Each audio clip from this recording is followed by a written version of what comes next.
Nuroniy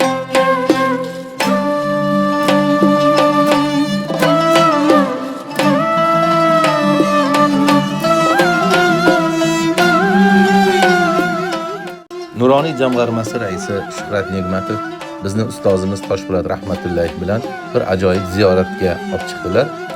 Maxdumi Azam ziyoratgohini, majmuasini ziyorat qildik. Juda katta bunyodkorlik ishlari bo'ldi. Eski masjidga yangi qarang yana kengaytirilib masjid qo'shilibdi.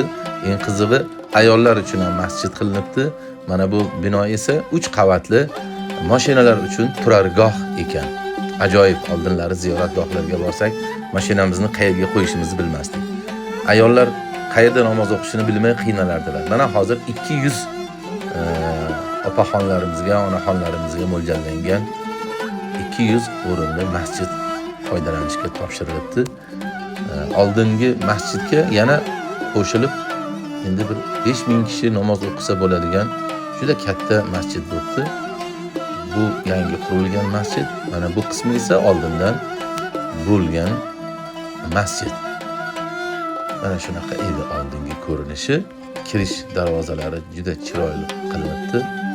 Orqa tomondan ham masjidlarga qo'shilibdi, ayvonlar qo'shilibdi. Ajoyib ishlar bo'ldi. Ziyoratgohda juda katta bunyodkorlik, obodonchilik ishlari amalga oshirilibdi. Birga tomosha qilamiz. Bu chinorda tagida teshigi bor edi. Tug'magan xotinlar shu yerdan o'tsa tug'adi degan bir ahmoqona gap bor edi. Yaxshi qilibdi. Olimxon aytayaptilar, bu ataylar buni ko'mib tashladik. Ayvonlar chiroyli bo'ldi. Xo'sh, eng muhimi mana bu yerda juda katta o'zgarish bo'ldi. Mana shu yerdan edi kirish, to'g'ri mana shu yerdan. Mana endi kirish eshigi. Yo'qdan bo'ldi. Ayvon ro'parada edi, ayvon endi qibla tomondan olinibdi.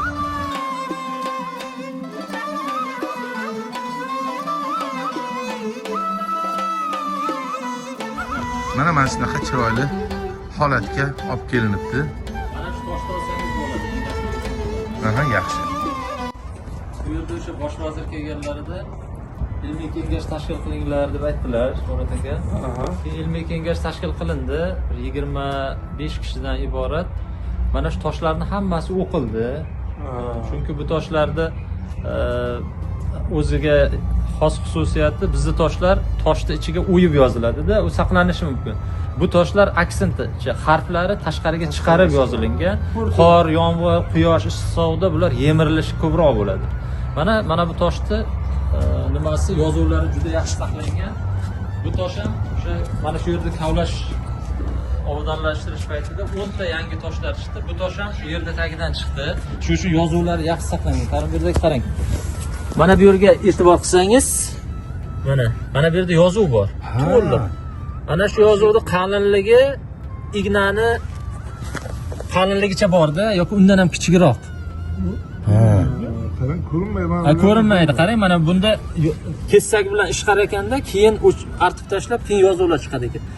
O'sha paytda bunaqa g'irillatadigan apparatlar bo'lmagan. Buni nima bilan? Menimcha iskana bilan urgan. Ana shu paytda mana shu yozuvni chiqarishni o'zi bundan 400 yil oldin, 4 asr oldin. Ota-bobolarimizni mahoratini ko'rsatadi. Qarang, shu paytgacha shu o'qilmagan-da, shu yozuvlar. Bu tuproq tagidan chiqdi deyaptilar. Yo'q, o'qilmagan. Bu o'qilgan, qisman o'qilgan, ismlari o'qilgan, ba'zilarini shu o'qish oson bo'lgan joylari o'qildi, lekin mutaxassislar kelgandan keyin to'liq o'qildi. Hali 10 ta yangi toshlarimiz bor, ular endi o'qiymiz deb turibmiz. Olimxon, mana shu tosh kimniki? Ayol kishining toshi. Ayol kishiniki. Oldin oyatlar yozilganlar. Oyatlar yozilgan, baytlar yozilgan, kalimalar yozilgan, ismlari, o'sha bosh tomonida ismi, oyoq tomonida sanalari yozilgan. Ustiga nima deydi? Suv yig'ilib qolmaydi, shunaqa joy qoldirib. Buni ustiga ataylab suv yig'ilish uchun qilingan bu. Chunki qabrda bilamizki, usti yopib turgandan ko'ra bitta maysa o'sib tursa ham Allohga istig'for aytadi, mayitga foydasi tegadi. Buni ataylab bunday qo'yilganligi Allohning rahmati tushadi osmondan, yomg'irlar. Yomg'ir rahmat saqlanib qoladi. Bundan chumoli, qushlar ichadi. Shuni mayitga bir foydasi tegsin degan ma'noda buni ham shuni o'ylashgan. boshqalarda yo'qda mana shu. Ha. Lekin o'sha ko'p qabrlarni qarasanglar, nimalarda ham mana shunaqa chuqur bor. Kichkina bor. Bunda bor, ana unda bor. Mana unda ham bor. Ko'pchiligida bor bunaqa.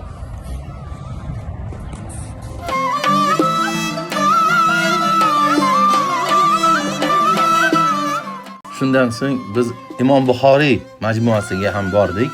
Bilasizlar, bu yerda juda ham katta qurilish ishlari ketyapti. Qurilish ishlari poyoniga yetibdi, ammo rasman ochilgani yo'q. Bizga aytishlaricha, ochilish marosimi inshaalloh Ramazon hayiti kuni ekan. Yana bu yerda ko'rishamiz.